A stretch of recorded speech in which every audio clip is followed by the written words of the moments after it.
广东的雨真的是下个不停啊！现在天天都在下雨，天天都在下雨，已经下了足足1个星期了，现在还是下个不停。看天气预报啊，这个雨还有的下，还要继续1个星期。昨天晚上大半夜的，广东这边就狂风暴雨了，吓死个人了。直到今天早上7、8点呢去上班的时候呢，这个雨啊下的真的是盆瓢这么大呀！早上的8点钟啊，黑的像晚上深夜一样，真的是吓死个人。像东莞、深圳、广州这边的很多上班族早早去上班的都遭殃了。一夜之间，仿佛全国人民都在卖房子，但是现在根本就卖不动了。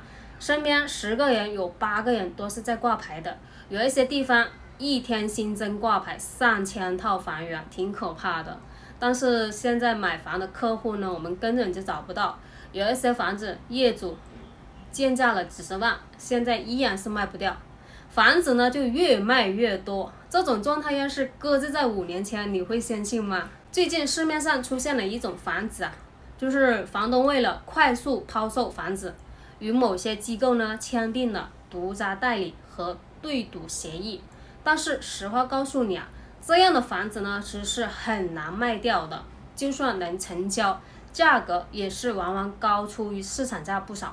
更糟糕的是啊，房东还得额外支付费用，这简直就是给某些机构送钱嘛。这种独家代理方式呢，说白了就是房源垄断，对买卖双方呢都是没有什么好处的。作为房东呢，当然希望自己的房子能快点卖掉嘛。而且呢，价格卖得越高越好，是吧？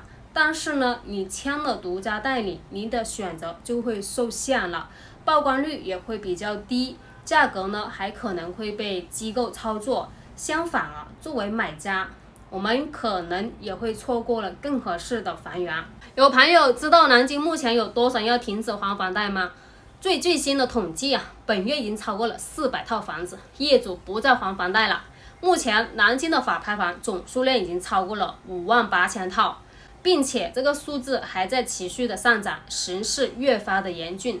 造成如此多的法拍房的根本原因是在于房屋的价值下降的速度太快了。我有个客户，这是一个真实的案例来的，他是一位碧桂园凤凰城的一个业主，选择了断供。他呢是在2019年房价的巅峰时期购入的该房产。当时竞争还是很激烈的，每平方的价格呢去到了12920元，总价高达115万的，贷款的金额是80万。经过他4年的还款啊，现在呀他还欠银行125.5万。但是众所周知呢，现在当地的房价跌到了每平方的6000元，市场的价值仅为53万。几乎只剩了首付的金额，如果说他把房子卖了，那还要倒欠银行70万块的。所以他说啊，宁愿选择断供，也不想继续支付剩余的房贷了。他的许多邻居朋友啊，也是做出了相同的选择。坦白的讲，就是我并不是在贬低房价的市场，但是这些都是残酷的现实。太多的朋友因为购房决策的失误而陷入了这个经济困难。对于那些打算购房的人呢，一定要小心谨慎了，一旦决策错误，可能步入同样的后尘的。接下来给大家分享一下3月份广州二手房挂牌量达到了惊人的17万套，又一次刷新了历史记录啊！然后呢，番禺区以及接近了3万套的挂牌量，领跑全市。二手房如此大的挂牌量意味着什么？意味着二手房还会继续加剧内卷，二手房的价格呢还会加速的下跌。见底了没有？我认为还没有见底，你去抄他的底，他抄你的家。你认为底可能只是半山腰啊，尤其是这些挂牌量巨大的区域，二手房还会继续的卷。同时呢，另一方面啊，一手房的库存量也是创了历史的新高，大量的一手房库存也会继续降价销售。我们可以看一下天河区的保利天汇啊，最近出现了第2次的降价，珠江花城估计还会继续降价。华润用户在高开低走之下呢，销量完全没有任何的起色。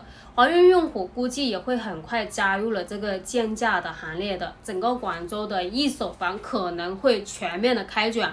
一旦小阳春一过，所有的预期都会消失，之后呢，会从开发商的一手房到整个二手房的市场都会加剧恐慌性的抛售。我们去看一下白云区，白云区的雍云底的价格直接从33000降到了27000。我认为这个开发商呢，我要给他点个赞的，识时务为俊杰，直接从33000降到了27000，这样的楼盘我觉得还是值得购买的。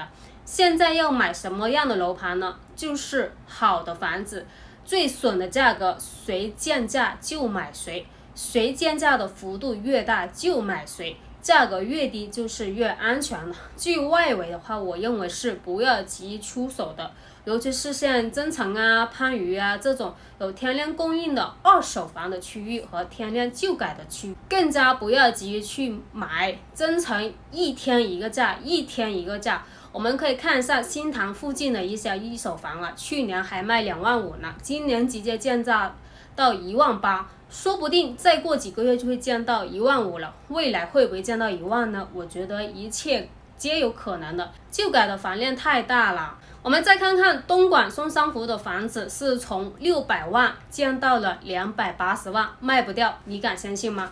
最近东莞的一个业主面临了断供法拍，死马当活马医啊，吐槽了一下，希望网友给一下意见。他呢是在2020年11月买的东莞的这万科金域某湖，面积呢就是96平，当时房子是572.6万，加上税费杂七杂八等等这些费用哈，就是要600万出头的。当时呢买的时候还是靠抢了呢，因为有几个买家同时看上了，所以可以说是花了高价，折合单价59645块钱1平米，接近6万块了。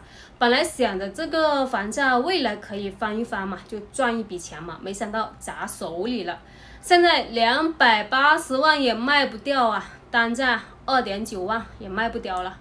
他现在已经半年没有月供了，前段时间第一次跟银行通过电话，银行的回复是必须还月供，否则就上法院拍卖这个房子了。如果房子不能抵债的话，还要将他目前自住的房子一起起诉拍卖，现在也是手足无措了，不知道怎么办啊。其实这个万科金域某湖呢还是蛮出名的，在松山湖板块曾经是被称为性价比最高的楼盘。松山湖这个地方之前呢，房价之所以可以上涨，主要是因为华为的入驻科学城的规划，以及周边深圳炒房客的炒作。在最顶峰的时候呢，曾经单价是达到了6.3万1平米。你别看现在业主可怜兮兮的其实呢，你不知道他们曾经是多么的风光无限。当时5万多1平米是主流，